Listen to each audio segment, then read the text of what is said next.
Hello friends, सौर्य learning point में आप सभी का स्वागत है। आज के इस वीडियो में हम लोग जानेंगे हड़प्पा सभ्यता, जिसको कि सिंधु नदी घाटी सभ्यता अथवा सिंधु सभ्यता के नाम से भी जाना जाता है। वैसे जॉन मार्शल ने इसको सबसे पहले सिंधु सभ्यता नाम ही दिया था। और सिंधु घाटी सभ्यता के कुछ स्थल थे जिसको मैंने पिछले वीडियो में बताया था।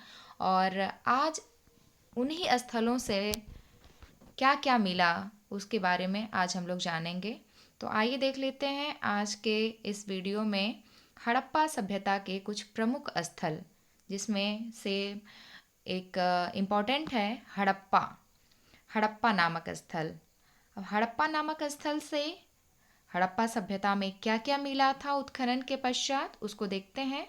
तो इसमें मिला था हमें शंख का बना बैल, धोती पहने एक मूर्ति, श्रमिक आवास यानी कि श्रमिकों के लिए आवास, छः छः पंक्तियों में अन्नागार, यानी कि अन्नागार उस टाइम बहुत ही मस्त था, उस टाइम भी बनता था, अन्नागार था। और स्त्री के गर्भ से निकलता हुआ पौधे वाली मुहर, ये इम्पॉर्टेंट है कि पौधे वाली मुहर कहाँ से मिली हुई थी, तो हड़प्पा सभ्यता से ही प्राप्त हुई। अगला जो है वो है प्रसाधन मंजूषा, यानी कि जिसको श्रृंगार बॉक्स भी कहते हैं, यानी उस टाइम में स्त्रियां श्रृंगार करती थीं, ये पता चला। तो उस टाइम श्रृंगार बक्सा भी हड़प्पा से मिला। और घनाकार पासे, ये मस्ट इम्पॉर्टेंट है, वेरी इंपॉर्टेंट है, इसको आप कर लीजिएगा, वेरी वेरी इंपॉर्टेंट, यानी कि घनाकार पासे हड़प्पा से मिले। और जैन मूर्ति यानी कि हड़प्पा सभ्यता के लोग जैन मूर्ति यानी कि जैन में बिलीव करते थे, जैन की पूजा करते थे। तो ये थे हड़प्पा सभ्यता से मिले जो विशेष कुछ स्थल, या वहाँ से क्या सामान मिले थे, ये जिसको आप याद कर लीजिएगा। और अगला जो स्थल है हड़प्पा सभ्यता का वो है मोहनजोदड़ो। मोहनजोदड़ो नामक स्थल से क्या क्या खुदाई के दौरान मिला, तो सबसे पहला इम्पोर्टेंट है और बहुत ही ज़्यादा इम्पोर्टेंट है ये विशाल स्नानागार, यानी कि विशाल स्नानागार हमें मिला मोहनजोदड़ो से, जिसको कि जॉन मार्शल ने कहा है कि विश्व का एक आश्चर्यजनक निर्माण है ये विशाल स्नानागार। तो इस कोटेशन को भी याद रख लीजिएगा आप कि मार्शल ने कहा है ऐसा। और दूसरा है धान्य कोठार, वही धान्य कोठार मतलब अनाजों को रखने के लिए एक कमरा, जो उस टाइम की सबसे बड़ी इमारत थी। और इसके अतिरिक्त मोहनजोदड़ो में सभा कक्ष था। सभा कक्ष जैसा कि पता चल रहा है, सभा कक्ष यानी कि हड़प्पा से ज़्यादा विकसित था मोहनजोदड़ो।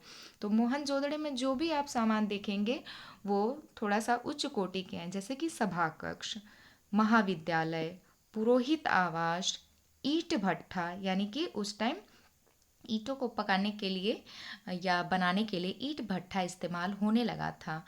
बुने हुए सूती और ऊनी कपड़े, यानी कि मोहनजोदड़ो में लोग बुने हुए कपड़े पहनने लगे थे, सूती कपड़े। और इसके अतिरिक्त है नृत्य करती हुई स्त्री की कांस्य मूर्ति, ये वेरी वेरी इम्पॉर्टेंट है, ये आपके एग्जाम में पीसीएस वगैरह में कई बार पूछा जा चुका है और आगे भी पूछा जाएगा। नृत्य करती हुई स्त्री की कांस्य मूर्ति, स्वास्तिक चिन्ह, यानी कि आज जो हम लोग स्वास्तिक चिन्ह बना रहे हैं वो भी आपके मोहनजोदड़ो से ही प्राप्त हुआ था।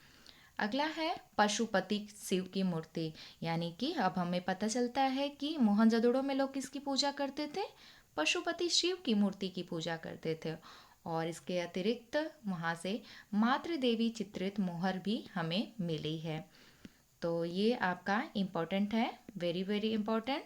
ये सब थे आपके मोहनजोदड़ो की खुदाई से प्राप्त सामान। तो अगला जो स्थल है वो है लोथल। लोथल भी हड़प्पा सभ्यता का, या कहें कि सिंधु नदी घाटी सभ्यता का एक प्रमुख स्थल है लोथल। तो लोथल से क्या क्या मिला था, तीन युगल समाधान जैसा कि पता चले, यानी कि 3 लोगों का शव को उसमें कब्र में दफनाया गया था साथ में।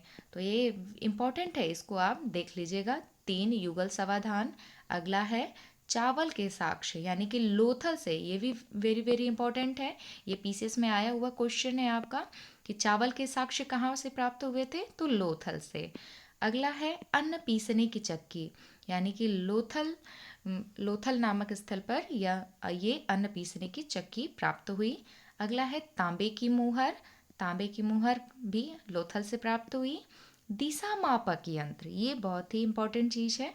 दिशा मापक यंत्र यानी कि हड़प्पा सभ्यता में लोग दिशा मापक यंत्रों का भी ज्ञान कर लिए थे। और अगला जो चीज़ मिली है वो थी शतरंज की गोटियाँ, यानी कि मनोरंजन के लिए हड़प्पा सभ्यता में लोग ये शतरंज की गोटियों का इस्तेमाल करने लगे थे। अगला जो स्थल है वो है कालीबंगा। कालीबंगा भी हड़प्पा सभ्यता का एक प्रमुख स्थल है। और कालीबंगा से जो क्या मिला था नंबर 1 पे, वो वेरी वेरी इंपॉर्टेंट है। ये है जूते हुए खेत के साक्ष्य, यानी कि खेती ऐसे ही नहीं होती थी, यानी कि खेत को जोत करके ही खेती की जाती थी। तो जूते हुए खेत के साक्ष्य कहाँ से मिले, कालीबंगा से, जो बहुत ही इम्पोर्टेंट है। और उस टाइम खेती किस चीज़ की थी, यानी कि तिल और सरसों के भी साक्ष्य मिले हैं। अलंकृत ईंटों के साक्ष्य भी कालीबंगा से ही प्राप्त हुए हैं, जो वेरी वेरी इम्पोर्टेंट है। यानी कि आपका जो अलंकृत ईंटें हैं, यानी कि सुंदर ईंटें बनने लगी थी आपकी कालीबंगा में। अगला जो स्थल है वो है ईंट के चबूतरे पर 7 हवन कुंड, यानी कि ईंट के चबूतरे पर 7 हवन कुंड आपका जो है ये वेरी वेरी इम्पोर्टेंट है। और इससे हमें ज्ञात होता है कि उस टाइम भी हवन इत्यादि का प्रारंभ या शुरुआत हो चुकी थी, और उस टाइम भी लोग हवन इत्यादि करते थे पर्यावरण को ध्यान में रखते हुए। तो कालीबंगा में आपको 7 हवन कुंड देखने को मिले, यानी कि उत्खनन में प्राप्त हुए। दाह संस्कार के साक्ष्य भी मिलने लगे थे।